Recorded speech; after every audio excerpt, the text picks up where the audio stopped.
Oi, eu sou a Flávia. Eu sou a Isabela. E você caiu no Angu de Grilo. Oi, gente. Boa terça-feira para vocês. Como vocês estão? Tudo bem? Como você está, Favel? Tô levando muitas preocupações, né? Essas semanas têm sido muito difíceis com essa pandemia se agravando. Enfim, mais uma Páscoa, né? Esse feriado foi bem difícil porque rodou, né?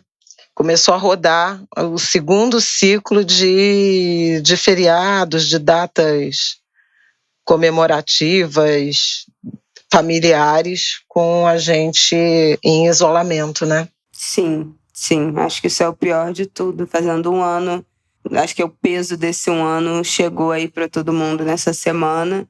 Foi logo depois da Páscoa do ano passado que minha avó teve Covid. Então tá fazendo um ano que ela se recuperou, teve sintomas leves e tal. Vai tomar a segunda dose da vacina essa semana. Mas é isso, né? O peso aí de um ano completo que a gente já está enfrentando isso ainda sem grandes previsões de quando vai acabar. Mas enfim, nesse episódio de hoje nós vamos falar uma coisa que foi muito requisitada na semana passada. Mas como vocês sabem, a gente agora só está gravando no domingo de noite. E na segunda-feira passada, com o episódio já pronto, do nada, sim, um belo dia, do nada, né? do nada. Eu estava aqui, entendeu? Fui lavar o cabelo, quando eu voltei, tinham caído 6 ministros e no dia seguinte trocado o comando de todas as Forças Armadas. Então, se você... Tá. Entendi. É porque eu tô pensando ainda no navio, porque a gente estava também domingo, tinha gravado, e na madrugada, do nada. Também teve isso. Teve isso, o navio nos traiu, né? A rapidez, a maré. Inclusive, você podia até falar disso. Que foi uma maré provocada por uma superlua, eu acho, não foi? Isso. Que ajudou o navio a desatolar. A desencalhar, exatamente. E a gente tinha falado, cantado essa pedra, que estava dependendo de Iemanjá e tudo mais. Ou seja, e aí a gente resolveu deixar, porque, enfim, acho que as nossas discussões eram mais profundas do que só a questão do navio. Espero que vocês tenham gostado. Mas segunda-feira, com essa queda de mudanças dos ministérios, e na terça-feira, das Forças Armadas, dos comandos das Forças Armadas, na segunda muita gente ficou, eu quero uma explicação, não estou entendendo nada. Eu mesma não estava entendendo nada. Tive que parar para ler o que estava acontecendo, porque me perdi, foi de uma hora para outra. A gente não conseguiu incluir no episódio do Angu da semana passada, mas acho que vale a gente falar aqui, né? Porque, enfim, passou uma semana, mas são mudanças que vão ficar, né? Foram 6 ministros. Vou falar aqui quais foram as alterações. Primeiro, o que estava sendo esperado, né? E foi o primeiro a cair, já na manhã de segunda-feira, foi o ministro das Relações Exteriores, Ernesto Araújo. Isso.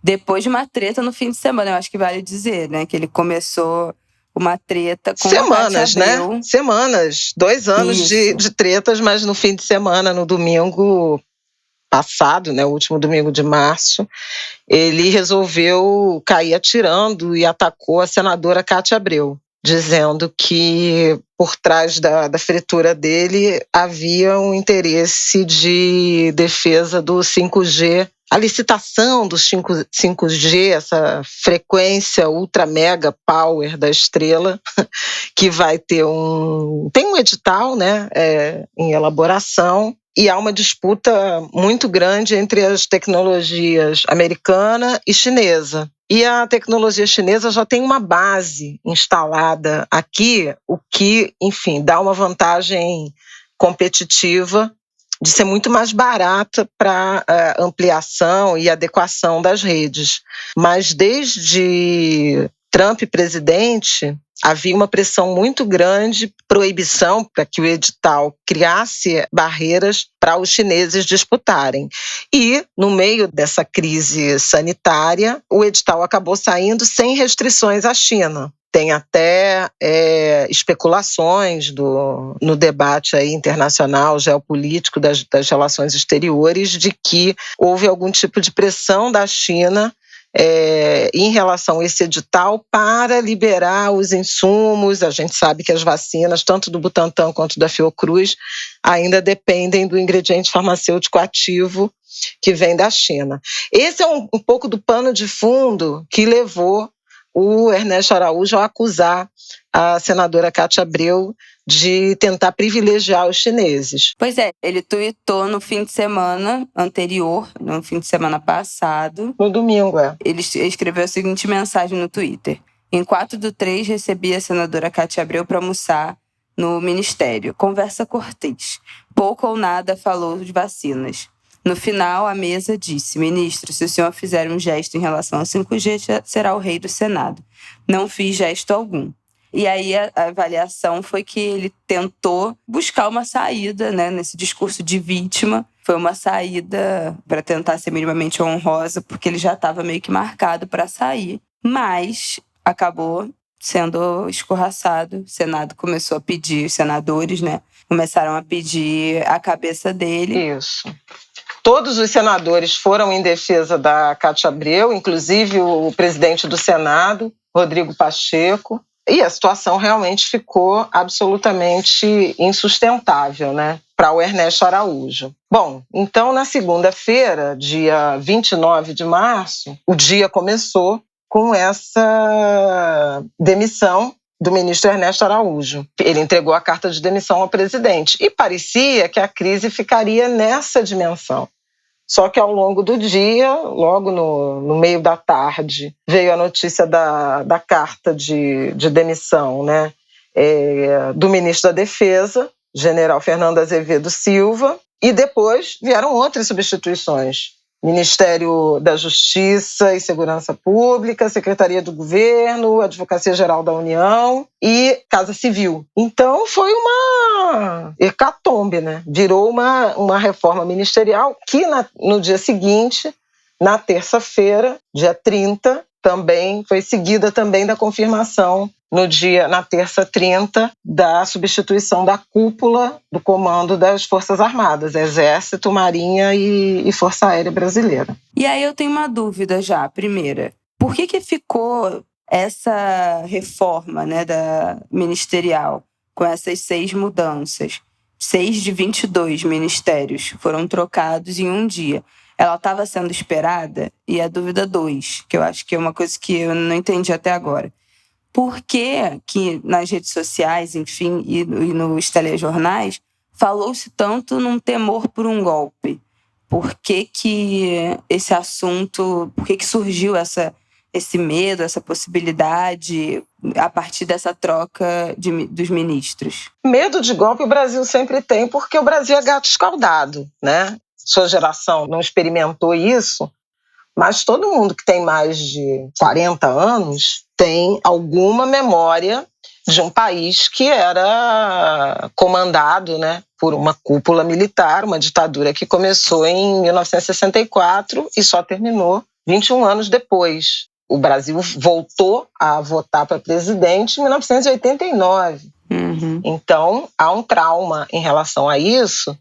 E o presidente Jair Bolsonaro, que é um capitão reformado do Exército, nunca escondeu, em alguma medida, também por isso foi eleito, parte da base eleitoral de apoio dele, tem a ver com uma memória, né, dos anos de ditadura militar, uma ideia de autoridade, força e competência.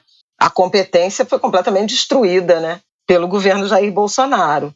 Ele tem como ídolo o nome da ditadura, né, o general Ustra, que era um torturador, foi acusado, tanto ele quanto o vice-presidente, Hamilton Mourão. Eles fazem muitas referências, desde que Bolsonaro assumiu o 31 de março, que eles chamam de movimento, né, de 1964, vem sendo, em alguma medida, de 2019 e 2020, lembrado como um movimento que impediu o Brasil de ter se transformado numa ditadura comunista, num regime comunista que livrou o Brasil do risco comunista, o que não é verdade, do ponto de vista objetivo, né, da verdade histórica.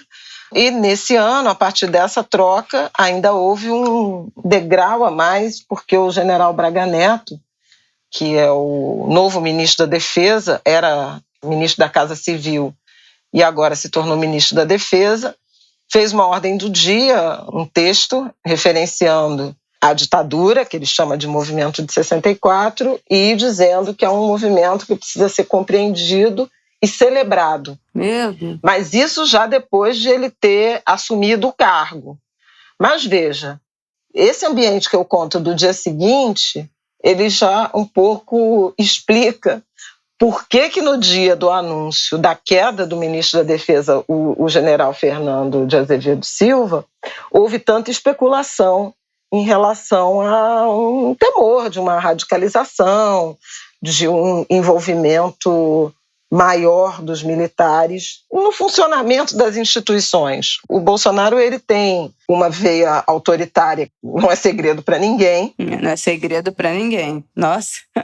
Desde o ano passado, né, ele chegou a participar de mais de um evento de ataque às instituições e reivindicação por intervenção militar. Muito da plataforma eleitoral Contra dele, de seguidores dele, passa por isso, por ataques ao Congresso, por ataques ao Supremo Tribunal Federal, ao Supremo como instituição e aos ministros do Supremo Tribunal Federal em particular.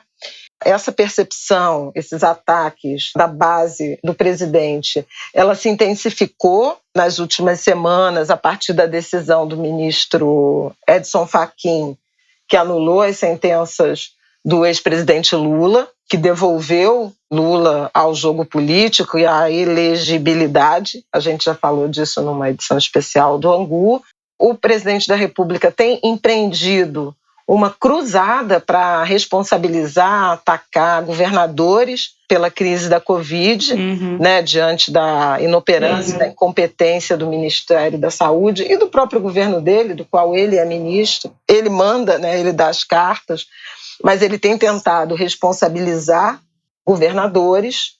Houve, de domingo para segunda, também um episódio de um cabo da Polícia Militar da Bahia, que num surto psicótico, né, abriu fogo contra colegas, contra policiais no Farol da Barra, em Salvador, e naquela noite, de domingo para segunda, correligionários, apoiadores do presidente, começaram a incitar a Polícia Militar da Bahia a se insurgir contra o governador Rui Costa, a partir daquele episódio. A deputada Bia Kicis, que é inclusive presidente da Comissão de Constituição e Justiça da Câmara, chegou a tuitar nessa direção de que esse homem foi morto porque se recusava a impedir que o povo trabalhador saísse às ruas, algo assim, o que era uma mentira. O deputado Eduardo Bolsonaro fez um movimento semelhante, mas o episódio acabou abafado porque houve uma ampla divulgação de que se tratou de um surto psicótico. A imprensa baiana já estava acompanhando fazia bastante tempo e havia imagens de que o cabo atirou primeiro, né? Começou a atirar contra os colegas e acabou abatido. Uma tragédia pessoal, em que houve essa tentativa de politização por parte de correligionários do presidente. Por isso, na segunda-feira, quando veio a notícia de demissão inesperada do ministro da Defesa, e o general Fernando, quando divulgou a carta de demissão, ele fez uma referência muito direta de que, durante sua gestão, ele manteve as Forças Armadas como instituições de Estado. E essa expressão levou a uma dedução de que haveria algum tipo de pressão por uma participação, digamos assim, mais enfática, mais política das Forças Armadas. O que se interpretou que seria na direção de, eventualmente, apoiar o presidente, no mínimo declarações, né, relacionadas aos outros poderes, que estão, em alguma medida, tentando conter a inação do governo federal em relação à pandemia, ou uma atuação até mais dura. Por isso esse medo, né? Você junta todos esses elementos soltos num dia, uma história de autoritarismo, um presidente que é fã disso, que vive falando meu exército, faz todas essas referências, e um dia, do nada, ele resolve tirar o ministro da Defesa no momento em que ele está empreendendo essa cruzada no vácuo, né, que a presidência da República, que o governo federal tem deixado, gato escaldado, né? O Brasil é gato escaldado. Então, tinha a ver... Mas aí eu tenho uma dúvida. Aí na terça-feira teve todos os comandantes, né, da Marinha, do Exército e da Aeronáutica pediram para sair também. Isso, eu li algumas pessoas falando que isso era um indicativo de que eles estariam se recusando a serem influenciados ou terem ações desse tipo que você limitando falou, a interferência, né, do presidente. Então foi isso? Eles saíram porque não quiseram se curvar? Dá para saber? Dá para especular? Eu não sou muito fã dessa versão, não, porque é uma versão que constrói um heroísmo e uma imparcialidade às Forças Armadas que não é verdadeira. Uhum. O governo Bolsonaro é um governo militarizado, é um governo de extrema direita, né, de ideologia muito marcada, e um governo com notas, né, de uma teocracia, notas de teocracia, mas é sobretudo militarizado. E isso está expresso, por exemplo, no fato, e é um relatório do Tribunal de Contas da União que eu vou citar, de 6.157 militares da reserva ou da ativa ocuparem cargos civis no governo. Não dá para dizer que as Forças Armadas, né, que os militares não estão envolvidos num governo em que mais de 6.000 quadros são ocupados por militares e, no caso dos militares da ativa, mais de 3.000. O governo tem vários ministros militares, não apenas no Palácio do Planalto, Casa Civil, Defesa. E veja, Defesa pode parecer lógico, mas desde a criação do Ministério da Defesa, se eu não estou enganada, foi de 1999, no governo Fernando Henrique, os ministros da Defesa eram civis. E as Forças Armadas ligadas a esse ministério, claro, comandadas pelos seus respectivos oficiais, mas quem quebrou o elo, a tradição, nomes civis à frente do Ministério da Defesa foi Michel Temer, em 2018, quando indicou o general Joaquim Silva e Luna para o Ministério da Defesa. Curiosamente, Joaquim Silva e Luna vem a ser o presidente recém-indicado para Petrobras por Jair Bolsonaro. Então, assim, veja que a gente tem o Ministério da Infraestrutura, um militar, Ministério de Minas e Energia, um militar, Defesa, Casa Civil, a gente tem indicações, né, de nomes militares, por exemplo, para a presidência da Petrobras, a presidência da diretoria-geral, né, de Itaipu Binacional, maior hidrelétrica, também é um militar, era o general Silva e Luna, e agora ele será sucedido, ele vai para a Petrobras, ele será sucedido por outro militar. A gente tem nas cadeiras, nos conselhos das estatais, nomes militares, nas agências reguladoras, por exemplo, a própria Anvisa tem como presidente um contra-almirante. Então, não dá para dizer que, não, os militares não estão envolvidos na política e por isso renunciaram. Não, os militares estão intimamente, umbilicalmente ligados, participantes e protagonistas do governo Jair Bolsonaro, mas me parece que nesse caso específico da reforma da semana passada, houve um limite, uma linha, né, uma demarcação que as Forças Armadas resolveram não cruzar. Para vocês verem que até os militares têm limite nesse governo que extrapola Ninguém sabe exatamente o que teria sido ou pedido, reivindicado, cobrado. Teve várias hipóteses de que o presidente queria manifestações mais explícitas dos militares, por exemplo, em redes sociais ou em declarações públicas. Havia uma insatisfação muito antiga do Jair Bolsonaro com o ex-comandante do Exército, o general Edson Pujol, comportamentos, inclusive, em relação à própria pandemia. O general Fernando Azevedo teria resistido a dar demonstrações mais enfáticas na direção desse enfrentamento com as instituições. Mas, veja, o Exército, por exemplo, produziu cloroquina. Foi usado nisso. O Exército, por exemplo, teve um general da ativa, o general Eduardo Pazuello, no Ministério da Saúde. Uma gestão que produziu 300 mil mortes. Então, assim, dizer que as Forças Armadas não estão na política, e esse heroísmo, a mim, não convence. Eu acho que pode ter tido um limite. Olha, até aqui viemos e estamos, né? Porque também ninguém largou. Os 6 mil cargos não foram abandonados nem substituídos. Uhum. Mas essa linha, esse limite em relação a ataques ou ações ou iniciativas ou declarações mais, digamos assim, contundentes em relação às instituições democráticas, parece que não foi cruzado. O general Braga Neto, que no Rio de Janeiro é muito conhecido porque foi o interventor federal, né, na segurança pública do Rio, em 2018. Aliás, há um relatório da Defensoria Pública do Estado do Rio de Janeiro que mostra que durante essa gestão, relatos de 30 tipos de violações de direitos cometidas pela intervenção, enfim, agentes da intervenção. Ele saiu e virou chefe da Casa Civil. Foi também na gestão de Braga Neto que Marielle Franco e Anderson Gomes foram assassinados, e o assassinato até hoje não teve nem mandante, nem motivo esclarecidos. E eles foram executados em março de 2018, e o general Braga Neto ficou até o fim daquele ano, né, ainda governo Temer, como interventor na segurança pública. Hoje ele era chefe da Casa Civil do Bolsonaro e agora se tornou ministro da Defesa. Agora, também tem essa leitura de um limite, e aí o Bolsonaro queria principalmente, ou o que circula, que ele queria, era a substituição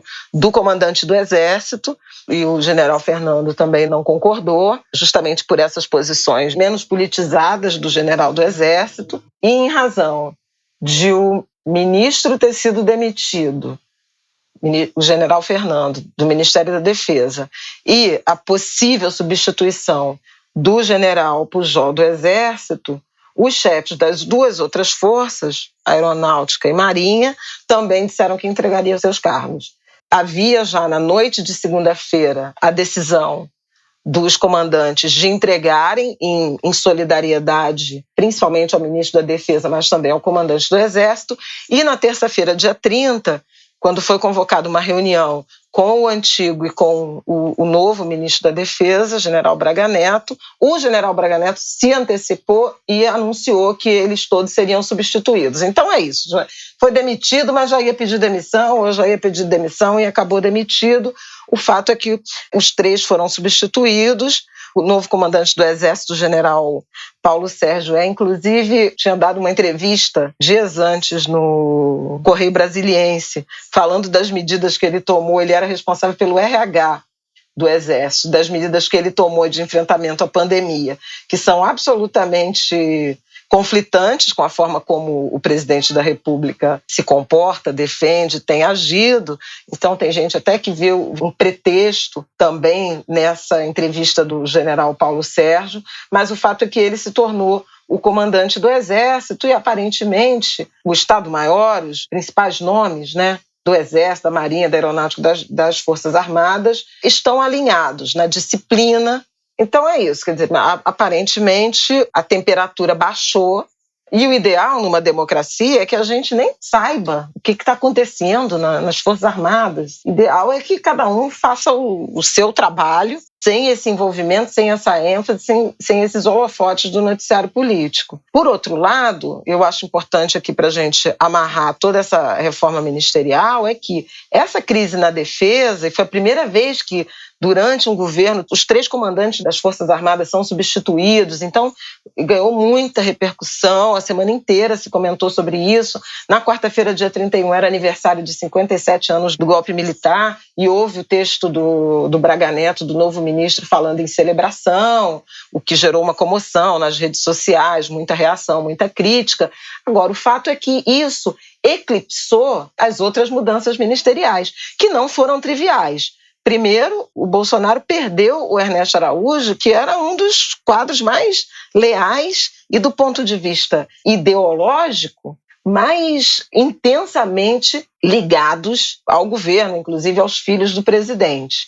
Então, esse é um ponto. E ele perdeu por conta da disputa política e da pressão dos senadores. Então, isso não é trivial. Ele indicou um diplomata de carreira que também, como o Ernesto Araújo, nunca chefiou nenhuma embaixada. O embaixador Carlos Alberto Franco França tem fama de ser um sujeito de bom trato, bem formado, mas não é um diplomata de brilho, como se desejava para tirar a política externa brasileira do limbo em que se encontra. O embaixador Carlos Alberto, ele está desde 2011 em funções no Brasil, em Brasília, no Palácio do Planalto, como subchefe, chefe do cerimonial e, mais recentemente, antes de ser indicado ao Ministério, como assessor especial do Palácio do Planalto. Aí se diz que ele é muito ligado, muito próximo do presidente e do deputado Eduardo Bolsonaro, que é seu filho. Então não se espera uma grande mudança na linha, no conteúdo da política externa, talvez na forma, porque o Ernesto Araújo era um sujeito mais aguerrido, né? Sem comentários. Mas a queda dele tem a ver... muito delicada. A queda dele tem a ver com a pressão política. Então veja que a história da defesa ganhou tanta proporção que seria o ponto central da semana, acabou secundarizado. E junto a isso, houve também uma entrada que é absolutamente fundamental para entender o governo daqui para frente, que é a indicação da então deputada federal Flávia Arruda como secretária ou ministra-chefe da Secretaria de Governo da Presidência da República. Esse cargo era do general Luiz Eduardo Ramos e ele passou para a Casa Civil. Na Casa Civil que estava o Braga Neto foi para a Defesa e o general Fernando foi escanteado. Aliás, tem outra corrente que diz que ele foi escanteado porque os outros generais não sairiam lá do Palácio do Planalto para acomodar o nome do Centrão, que é a deputada Flávia Arruda. E aí eu acho importante falar disso. A Secretaria de Governo, ela é quem faz essa ponte aí da articulação política com o Congresso, negociações ligadas ao orçamento. A deputada Flávia Arruda, ela era presidente da Comissão Mista de Orçamento, que deu nesse orçamento que está uma bagunça danada, que todo mundo diz que vai ter que derrubar porque ele foi feito, é impraticável e vai levar a crime de responsabilidade. Mas ela foi indicada à Comissão de Orçamento pelo deputado Arthur Lira, que é o presidente da Câmara, e pelo PL.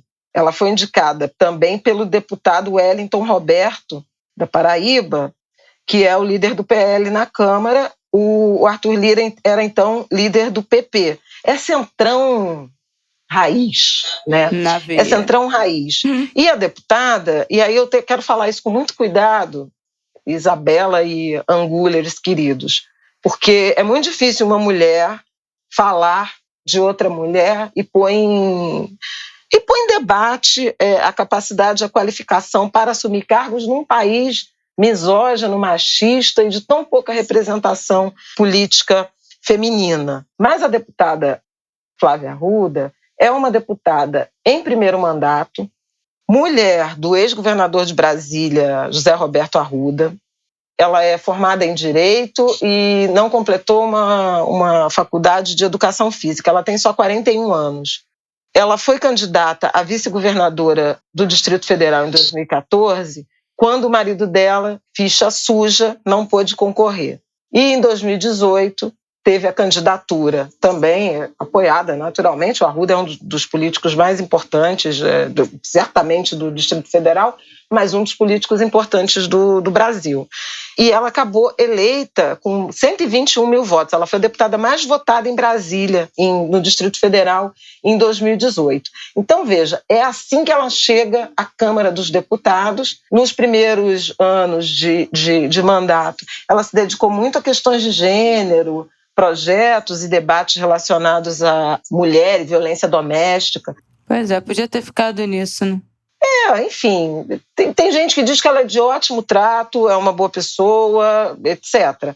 Mas ela chegou na Comissão do Orçamento, que é uma das mais importantes da Câmara e do Congresso Legislativo Brasileiro, pelas mãos de Arthur Lira e do PL, do Wellington Roberto, e vai ocupar a Secretaria de Governo, que é exatamente o caixa. Por isso a perspectiva, a percepção de que é o Centrão com a chave do cofre. Eu ouvi o Fernando Gabeira, jornalista, colega meu, comentarista na Globo News, mas lembrem-se, ex-deputado, com muitos mandatos na Câmara Federal. E ele disse, essa Secretaria de Governo e essa pessoa na Secretaria de Governo significa Jair Bolsonaro entregando a chave do cofre ao Centrão.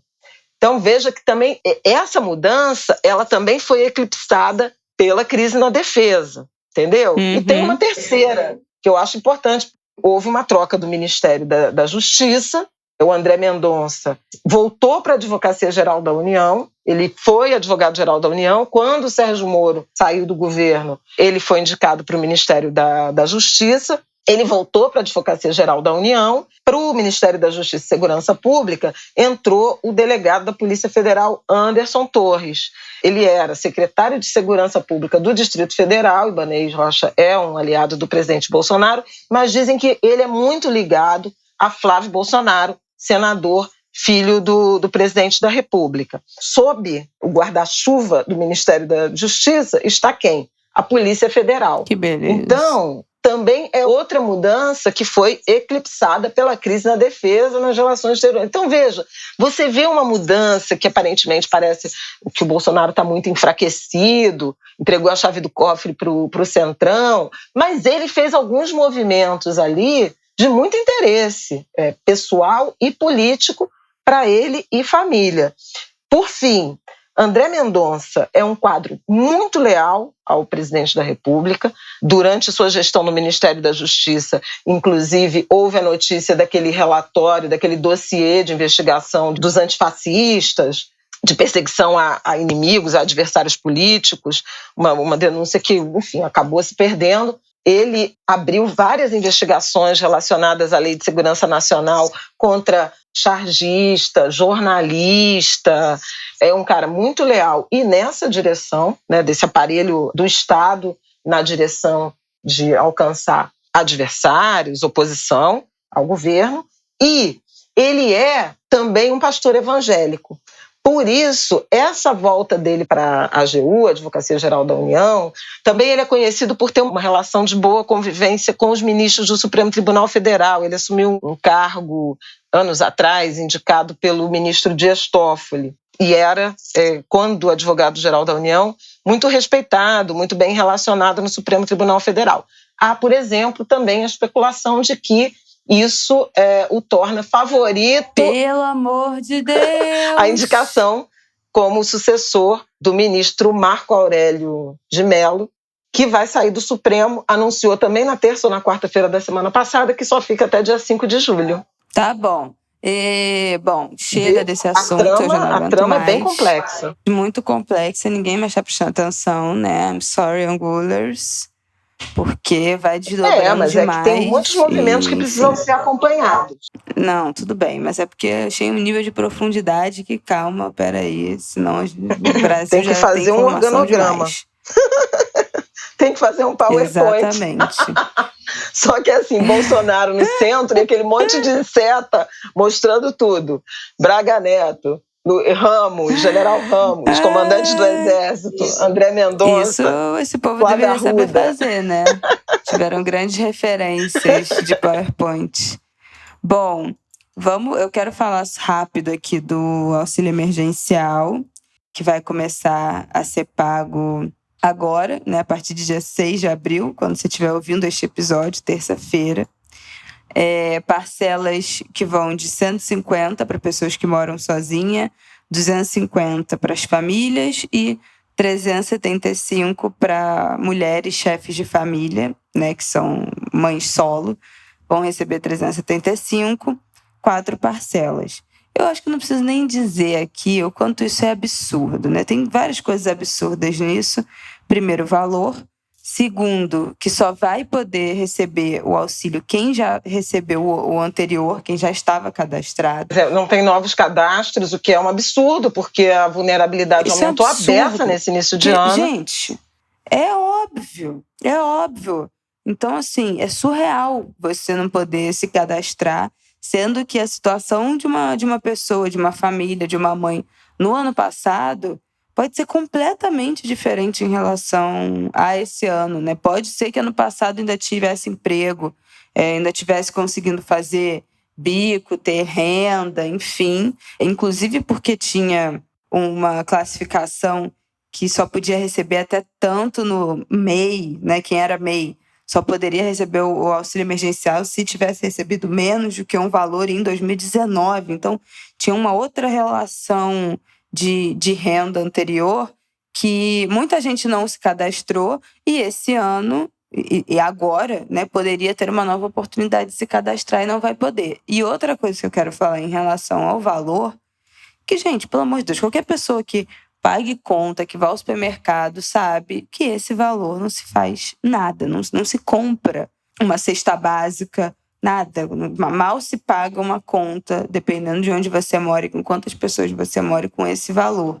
Eu trouxe um dado aqui do DIESE, Departamento Intersindical de Estatística e Estudos Socioeconômicos, que eles fazem um cálculo. DIESE, I'm sorry, pronúncia. Eles fazem um cálculo de qual o salário mínimo que deveria ser o salário mínimo brasileiro, salário mínimo real, que seria o suficiente para a população arcar com seus custos mensais e viver uma vida ok, uma vida confortável. Esse salário mínimo no Brasil seria de R$ 5.403. Esse é um dado do início de janeiro. Foram divulgados em 11 de janeiro desse ano. Porque o salário mínimo passou para 1.100, ou seja, não dá para cobrir as necessidades de habitação, alimentação, transporte, enfim, não dá para das nada. famílias brasileiras. E esse cálculo do salário mínimo, ele foi feito baseado nos custos da cesta básica, a gente já falou aqui, que variam entre as capitais, entre R$ 454 e R$ 631 nessas capitais, com aumento de preço em todas as unidades da federação que foram pesquisadas, 17 capitais. Na época, bom, a gente já falou aqui milhões de vezes sobre a inflação dos alimentos, e a capital mais baixa dentro da pesquisa, o preço da cesta básica era R$ 450. Que é Aracaju. Então, o auxílio emergencial mal dá para metade das cestas do valor, né? Metade da alimentação de um mês. Então, assim... isso o mais alto auxílio, né? Se você pensar em 375, 150 é um terço da cesta básica, essa para famílias unipessoais, ou seja, para quem mora sozinho. Agora, tem questões aí importantes, porque eles estão considerando somente quem estava na base em dezembro do ano passado, então não aceitou novas inscrições. Mas informaram que serão 45.600.000 pessoas beneficiadas. No ano passado, o auxílio emergencial chegou a ser pago a 68 milhões de pessoas. Então, veja que já teve um corte aí do momento máximo, né, de pagamento do programa. E outra, você tinha algumas regras, digamos, se uma pessoa no ano passado estava recebendo seguro-desemprego, se ela não conseguiu emprego e ela terminou de receber as parcelas, que são finitas, ela está em vulnerabilidade e não vai ser atendida. Se alguém, por exemplo, o critério é de renda domiciliar per capita. Digamos que você tinha um aposentado em casa, dependia da renda, ou tinha uma composição de renda que incluía um aposentado, um pensionista que morreu de Covid. Essa pessoa está sem essa renda. Ou um pai, uma mãe que bancavam a casa, que tinha um emprego, não precisava nem ser pensionista, que tinha um emprego que dava mais do que o valor familiar per capita, que morreu. E aí, faz o quê? Então, a regra é uma regra perversa e o valor é, obviamente, insuficiente. E aí acho que é importante, acho que eu já falei isso aqui, mas falarei de novo rapidamente. O auxílio emergencial foi um programa fundamental, continua sendo, né, a transferência de renda, a renda mínima, mas ele foi muito mal elaborado e aplicado, porque trata-se de uma política social que é uma montanha-russa. Você saiu de R$ 600 por 5 meses, caiu para R$ 300 por 3 meses, desapareceu por 3 meses e volta agora com um valor médio de R$ 250. Então, assim, é um sobe e desce, é uma falta de previsibilidade para as famílias, quando desde o início muita gente chamava atenção que essa crise ia demorar pelo menos um ano, que era preciso pensar uma política social por pelo menos um ano e meio, que desse conta de manter as pessoas assistidas nesse período. Eu já falei, vou falar de novo aqui. A justificativa de combate à vulnerabilidade, à fome, ela por si só já bastaria. Mas é importante lembrar que um auxílio emergencial, ele ajuda, por exemplo, nas necessidades de isolamento, porque se você dá uma renda que a pessoa consiga se alimentar, cobrir suas despesas básicas, ela não precisa ir para a rua para conseguir dinheiro, comida. Então, no momento de recomendação de isolamento, de recolhimento, de restrições, essa renda mínima ajudaria no combate à pandemia. E, além disso, ela ajuda na atividade econômica, porque as pessoas gastam no comércio, compram comida, vão ao mercado. Então, ela tem um efeito também. É muito surreal pensar nisso. Para ajudar, né, o produto interno bruto, a atividade econômica, principalmente o comércio e a indústria, por consequência, né, por efeito imediato. Então, assim, ter feito desse jeito atabalhoado, errático, e ter suspendido no primeiro trimestre inteiro o auxílio emergencial e agora voltar com esse caraminguá, são erros que o governo está cometendo, e nesse caso específico da volta do auxílio agora, com o aval, a cumplicidade do Congresso Nacional. O que a gente tem de sorte? São, de novo, a sociedade civil se mobilizando na direção de levantar recursos para distribuir cestas básicas, itens de higiene. Você tem uma iniciativa também de algumas prefeituras e estados, que começou em Recife, no dia 12 de março, no aniversário da cidade, né? Aniversário solidário que eles chamaram, e agora estão chamando de vacina solidária. Para cada pessoa que fosse vacinar, levar um alimento não perecível para o posto de vacinação, e os pontos de prefeituras e do estado estão recolhendo esses alimentos para montar cestas básicas e distribuir.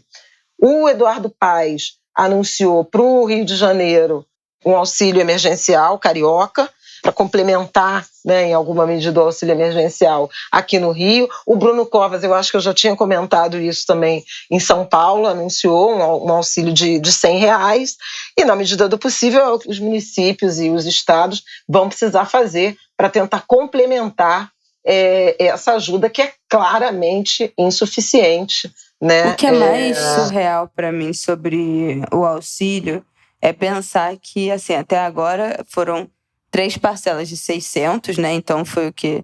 1.800 mais 3 de 300. Não, foram 5 de 600 e 3 de 300. 5 de 600, então já 3.900. Exatamente, 3.900. Se a gente tivesse feito R$4.000, que foi de auxílio, sem contar essa parte agora, se a gente tivesse feito 2 meses ou 3 meses dando um salário mínimo e meio, R$1.500, R$1.600, R$1.700, que possibilitaria as pessoas que quem não tem home office, em geral, são pessoas que ganham menos, né? Quem não tem direito a trabalhar em home office de modo geral. Quem trabalha com um curso superior, não são serviços essenciais, está todo mundo trabalhando em casa, né? No Rio de Janeiro, acho que 1 milhão de pessoas, né, que estão chegou a 2 milhões de pessoas trabalhando em home office no Rio de Janeiro, no auge da pandemia. E tem essa correlação, é verdade. A pesquisa do IBGE mostrava isso. Claro, porque assim, se você trabalha com caixa de supermercado, gerente, vendedor de loja, motorista de transporte público, motorista de aplicativo, todas os essas pessoas têm uma renda, né? até entregadores, exatamente. Todas essas pessoas têm uma renda de até 1,5, 2 salários mínimos. Então, assim, se você desse 3 meses de um valor de R$1.500, R$2.000 que fosse, e deixasse essas pessoas em casa por 3 meses, a gente não estaria vivendo essa situação, entendeu? Mas, assim, é uma falta de planejamento, de visão, que é isso. Não vamos dar R$1.000, R$1.500, não. Vamos dar 600 por 5 meses, que é a mesma coisa que nada, vamos combinar, porque assim, as pessoas continuaram indo aqui pra rua, indo trabalhar. Mas os 600 por 5 meses, por exemplo, poderia ter até 2 benefícios por família, era outra regra. Então, digamos, um casal, se os 2 eram informais, a mulher recebia 1.600, o homem 600. De quem estava no auxílio, não, porque tem isso. É o MEI que é até não sei o quê, que ganhou até não sei quanto em 2019. Vários cortes. De desemprego, não sei o quê. Então, assim, gente, é para todo mundo. Pronto, acabou. Nos Estados Unidos foi um salário de $1.000, um cheque de $1.000, toma, para todo mundo. Todo mundo tem direito a um cheque de $1.000. Então, aqui, se tivesse um cheque de R$1.500, R$2.000, para todo mundo que ganha até 10 salários mínimos, 5 salários mínimos, para toda família que ganha até 5 salários mínimos, vamos lá, de renda familiar. 5 salários mínimos vai ganhar um valor tal. Você não estaria passando por isso, porque as pessoas não iam ter que ter passado o ano inteiro, ano passado, saindo para trabalhar. Isso não tem o menor cabimento. Esse auxílio não contemplou um monte de gente. Especialmente porque a gente sabia que ia ter o agravamento. Isso que é muito revoltante. E foi um gasto de dinheiro absurdo. Foi um gasto de dinheiro por 5 meses, mais os outros 3 meses, agora volta. Então, assim, é um gasto burro, absolutamente burro, que não faz o menor sentido. Eu não vou dizer que foi dinheiro jogado no lixo, porque é óbvio que todo o dinheiro que seja destinado, isso vai. Para quem não tem dinheiro nenhum, gente, R$150 é dinheiro. R$150 bota comida na mesa. Para quem não tem nada, bota. Faz uma pessoa ficar em casa sem trabalhar? Não faz. Mas bota dinheiro para uma pessoa se alimentar. Agora, é um dinheiro burro? É um dinheiro burro, porque eu poderia ter usado esse dinheiro de outro jeito e a gente não estaria nessa situação hoje. Pois é. Ou teria, pelo menos, tido uma melhora, né? Ter tido uma primeira onda, ponto. Um reaquecimento da economia, ter voltado minimamente ao normal a vida por ter descaído a transmissibilidade, como a gente viu em alguns lugares da Europa, teve uma primeira onda, tudo abriu de novo, então o turismo aqueceu ali um pouco, a economia... Mas aqui foi assim também, Isabela. E voltou. Não. Aqui foi assim, né? Foi aqueles primeiros 5 meses. Não foi por falta de coronavírus. Pois é, mas assim, foi assim, aqueles primeiros 5 meses que foram relativo controle, né, e dessa ajuda, aí começou a abrir geral, o auxílio emergencial caiu, veio a eleição, quer dizer, a gente não se preparou, sabia que viria uma outra onda, e não se preparou. E no pior momento da pandemia é onde a gente tem a rede de proteção social mais frouxa, que é esse momento agora. É bom lembrar, né, que março de 2021 foi o pior mês da pandemia no Brasil. Foram quase 67 mil pessoas mortas. É um número, assim, absurdo, mais que o dobro do pior momento. E abril se avizinha igualmente tenebroso, porque as medidas de restrição são erráticas, as pessoas estão exaustas, enfrentando a miséria, a fome, então ninguém vai ficar em casa nessas condições. Há uma disputa de liderança política, o presidente continua boicotando medidas de isolamento. Houve uma troca de ministro da Saúde, mas nenhuma mudança substancial na condução. E a vacinação ela é ainda insuficiente, né? Em março foi entregue metade aproximadamente das doses que estavam previstas inicialmente. Há uma dificuldade imensa de contratação, de compra, de entregas de novas vacinas, então a gente continua muito dependente do Butantan e da Fiocruz, que empacou no mês de março e que parece que vai acelerar a produção agora no mês de abril, mas a gente tem visto o sistema de saúde em colapso, né, em 19 estados, o último dado da Fiocruz, 19 estados brasileiros e no Distrito Federal, as UTIs estão com mais de 90% de ocupação. Então, assim, é um número de profissionais de saúde exauridos, já tem colapso funerário em São Paulo.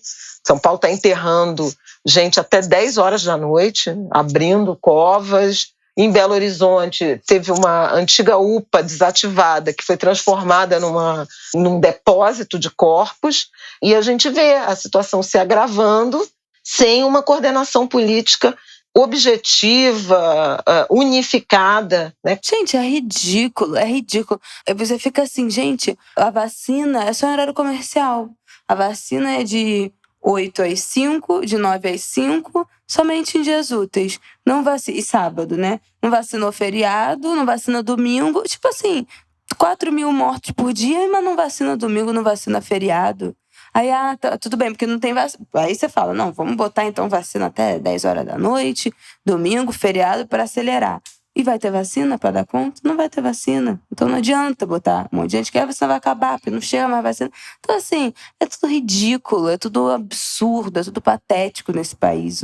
Que ponto a gente chegou em abril, tá fazendo um ano, já fez um ano desse inferno que a gente está vivendo, sem a menor perspectiva de quanto isso vai demorar, com as pessoas vivendo suas vidas com a maior tranquilidade. Isso me deixa desesperada, porque, assim, tá muito pior do que estava um ano atrás, tá muito pior do que estava 6 meses atrás, mas eu acho que a gente tá todo mundo num nível de exaustão tão grande que a gente se recusa a acreditar. Conheço um monte de gente que continua com a mesma flexibilização que estava em novembro, em outubro do ano passado, que eram 600 mortes por dia. Ainda era um absurdo, mas estava melhor, dá para dizer que estava melhor, né, a nossa primeira onda.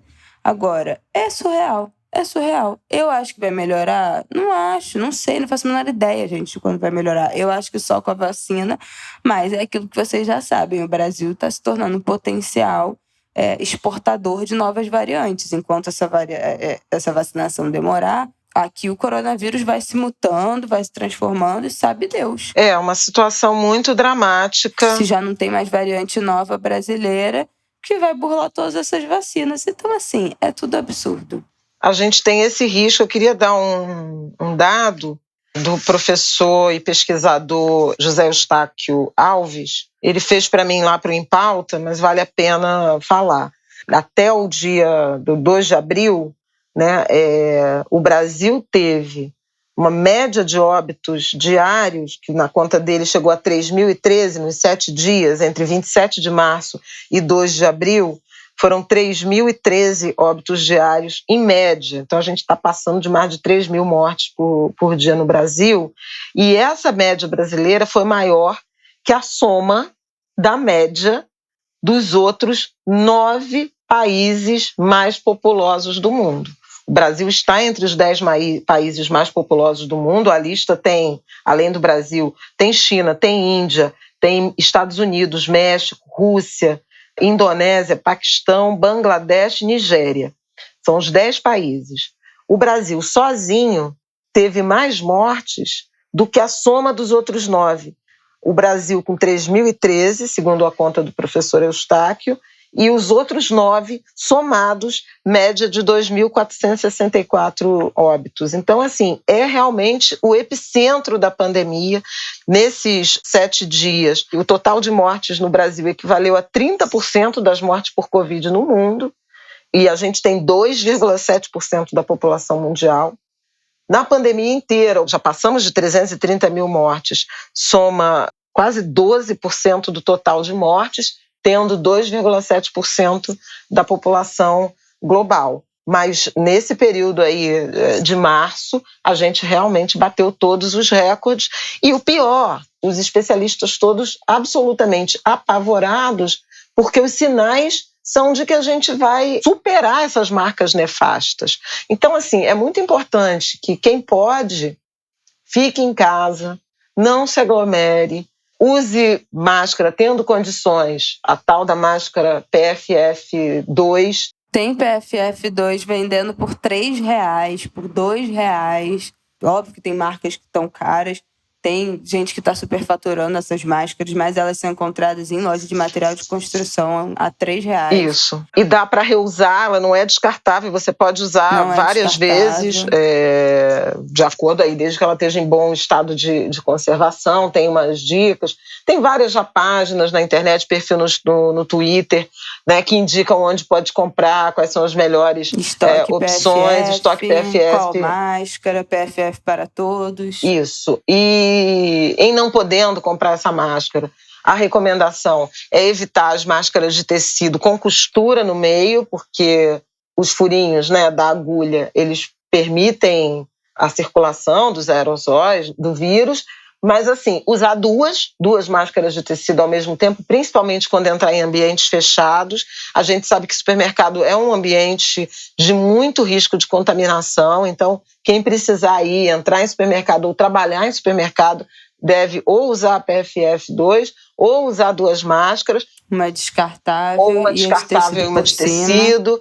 É fundamental continuar, né? Higienização das mãos, manter distanciamento. Gente, e uma coisa que é muito importante, cobrar aos nossos prefeitos, governadores. É assim, eu já larguei de mão esse governo federal, então cobrar as nossas instâncias locais por lockdown, nem que seja municipal, por pagamento de auxílios extras, que sejam auxílios municipais ou dos governos estaduais que complementem o auxílio emergencial do governo federal. Gente, literalmente, assim, qualquer coisa que a gente possa pressionar os nossos governantes, principalmente por auxílio. Eu vi essa frase na internet e acho que ela se aplica perfeitamente bem. Lockdown sem auxílio emergencial é genocídio igual. Não adianta mandar as pessoas ficarem em casa e não trabalharem, não dar nenhum tipo de auxílio, porque elas vão morrer de fome. Então, a gente precisa pressionar, nem que sejam governos locais, por auxílios extras. Eu acho que é o que a gente tem como fazer nesse momento. Governos locais e setor privado, né?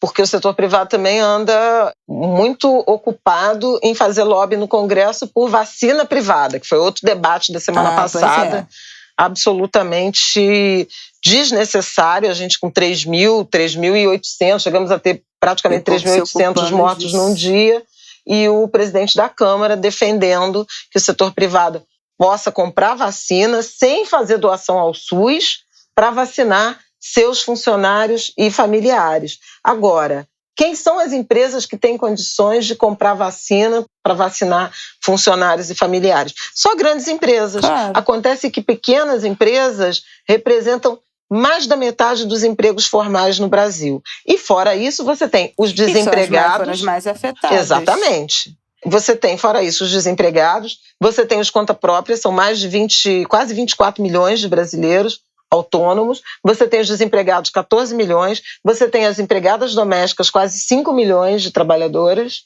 você tem os trabalhadores sem carteira assinada, são quase 10 milhões. Então, assim, a gente está falando de uma reivindicação de privilégio pelo que seria a elite do empresariado e a elite dos trabalhadores brasileiros. E isso seria o esvaziamento do SUS, do Sistema Único de Saúde, do Plano Nacional de Imunização, do Programa Nacional de Imunização, que já foi nosso orgulho e que vem sendo esvaziado, né, desmoralizado pelo governo federal e agora também pelo próprio presidente da Câmara dos Deputados e pelo setor privado, que está reivindicando esse privilégio da vacina privada no momento de pandemia. Ainda por cima, tem um efeito horroroso do ponto de vista sanitário, que os especialistas chamam a atenção. Você vacina só os empregados das grandes empresas, etc., e deixa o povo a ver navio, e o vírus vai continuar se espalhando, vai continuar mutando, porque vacinação só existe na escala. Não existe vacinação de um grupelho, está todo mundo protegido. Não está protegido. A gente tem que imunizar pelo menos 70% da população brasileira para que a gente consiga minimamente sair desse quadro tão agudo da pandemia. E a gente não chegou ainda a 10% da população vacinada. Ai, sem comentários. Bom, gente, é isso. Acho que a gente já falou demais. Faltou você falar do cabelo. Mais denso. Pois é. Última coisa que eu queria falar, voltando aqui, já tem alguns episódios que eu não falo de Big Brother. Sinceramente, fiquei meio de saco cheio, assim. Não tô mais acompanhando tanto nas últimas semanas. Mas, esse fim de semana, o Rodolfo falou com o João que o cabelo dele parecia o cabelo de Homem das Cavernas, da Fantasia do Monstro. Acho que vocês devem ter visto, repercutiu muito nas redes. João ficou sem reação na hora e depois contando para Camila na despensa, ele chorou, entendendo que aquela comparação, aquele insulto era um ato racista. E no sábado, a Ludmilla foi fazer show lá na casa e logo no início do show ela falou: respeita nosso funk, respeita a nossa cor, respeita o nosso cabelo. E o João e Camila entenderam que era em relação a isso. Ludmilla, que essa semana passada, perdeu uma ação contra Val Marchiori. Eu, sinceramente, você me pergunta, o que essa mulher faz? Não sei. Eu acho que ela ainda é profissão... Mulheres ricas. Ela é de Mulheres Ricas, daquele seriado, mas eu acho que ela ainda é profissão socialite, se é que isso ainda existe, mas perdeu na justiça. Um tribunal de justiça acolheu o recurso da Val Marchiori contra um processo de danos morais, que ela falou que o cabelo da Ludmilla parecia Bombril. E isso foi lá em 2016. Isso ainda estava rolando. Tinha sido condenada a pagar R$30 mil para Ludmilla. Ela recorreu e ganhou, com a justificativa de que era liberdade de expressão. Então, a Ludmilla já estava engasgada disso da última semana. Teve esse fato com Rodolfo e João. Ela usou sábado, teve na festa, falou isso, que eu acho que era um grito engasgado dela e do João também. E aí as dores se encontram, né? As dores do racismo se encontram em situações completamente diferentes, mas que viveram coisas similares. E lamentável, né? Não preciso nem dizer. Lamento muito que o Rodolfo ainda esteja no Big Brother. Eu acho inacreditável que ele não tenha saído contra a Carla, que ele não tenha saído contra a Sara, com todas as críticas que eu tenho contra a Sara, que era uma pessoa que eu gostava no início do Big Brother, porque tinha acolhido o Lucas, mas depois se mostrou alguém detestável por ter falado a favor do Bolsonaro e principalmente por ter admitido que foi a festa de viagem no Réveillon, que estava em várias aglomerações, que basicamente cagou para a pandemia. Inclusive, falou em algum momento que tinha tomado ivermectina. Enfim, um ser humano lamentável. Mas ainda assim, Rodolfo, homofóbico, né? A forma como ele trata o Gil, não dá para questionar. Inclusive, antes deles ficarem nesse grupinho, nessa aliançazinha, quando a Sara ainda estava, o Gil chegava num lugar, ele levantava e saía. Então, assim, vários fatos homofóbicos. A questão do vestido lá do Fiuk, né, que gerou a indicação do Rodolfo no paredão pelo Gil. E ele ficou. E eu tô achando que vai ser difícil de tirar. Mas, se você estiver ouvindo isso na terça-feira e o Rodolfo estiver no paredão, vamos votar para ele sair. Não sei como é que vai ser. A gente tá gravando aqui, tá começando agora o Big Brother, então não tenho a menor ideia de como é que vai ser esse paredão. Mas queria dizer que Ludmilla é maravilhosa. Para mim, é a mulher do funk nesse momento e do pop, enfim, no Brasil, que é mais versátil, que tem os maiores hits, que é mais relevante, assim. Nada que a Ludmilla, todas as músicas dela fazem um sucesso absurdo, vira música chiclete. Ela é muito versátil, ela grava funk, ela lançou um álbum de pagode que é maravilhoso, com música autoral, gente. É muito difícil você lançar música nova de pagode hoje em dia e fazer sucesso. E eu não me lembrava, antes da Ludmilla, de uma mulher cantando pagode que fizesse sucesso. Pagode, não samba. Uma mulher cantando pagode, música romântica, autoral, que tivesse feito sucesso. Eu não consegui, até hoje, lembrar de alguma. E o CD dela no Manice é maravilhoso. Todo mundo, né, que já ouviu sabe, as músicas são incríveis e as músicas que ela faz cover também, ela canta muito. Então, sensacional, perfeita, essencial nesse momento no Big Brother para acolher João, para acolher Camila, nossos representantes. Foi lindo. Não, e a Ludmilla politicamente também se posiciona. Não estou falando politicamente no sentido só da política governo, mas no sentido dessas causas, né? Ela está muito envolvida nisso.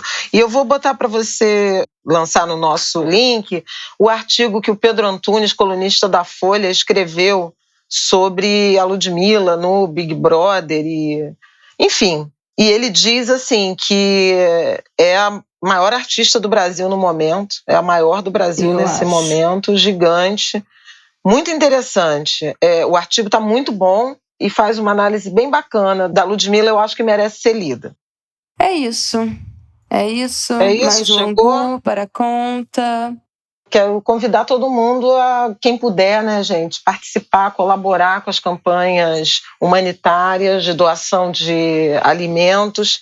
Tem um destaque Vamos deixar no aqui na nossa Instagram. sinopse. Tem um destaque no meu Instagram que eu chamo a atenção para algumas campanhas. Tem o Prato das Comunidades, do Voz das Comunidades.